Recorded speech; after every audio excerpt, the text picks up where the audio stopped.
Now, the big banks are copping criticism again this morning, with only the ANZ passing on the interest rate cut in full.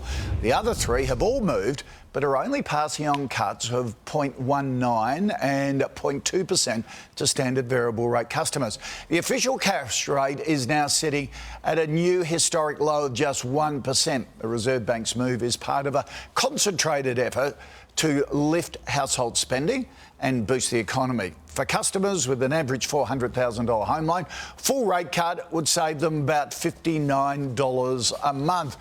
Bell Direct Equities analyst Julia Lee joins us now. Julia, good morning to you. Why haven't the banks passed on the full cut? ANZ held some back last month, full deal. The other banks, not so much. Koshi, it is a little bit disappointing because bank funding costs have come down, so they do have the capacity to cut rates. But the truth is that when interest rates fall, it's harder for the banks to grow profits.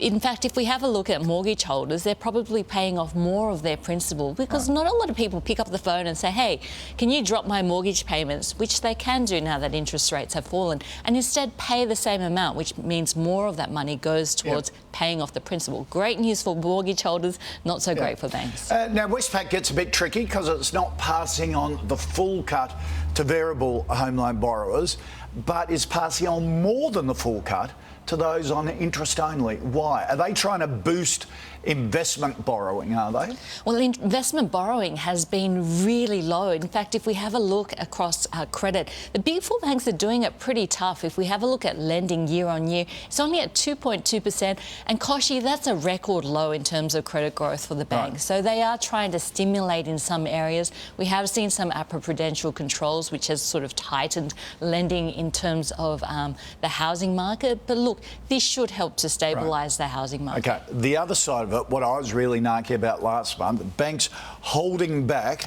the cut to borrowers, but slashing savings rates by up to 0.4%. So they were trying to get it both ways. This time round, look, they are trying to balance the equation. If you have a look at what Commonwealth Bank has said, they said they are not passing on the full rate cut to mortgage holders, but they are trying to help savers a little bit. And look, the interest rate cuts are great. So they won't cut savings rates by the full amount? By the full amount. So they will?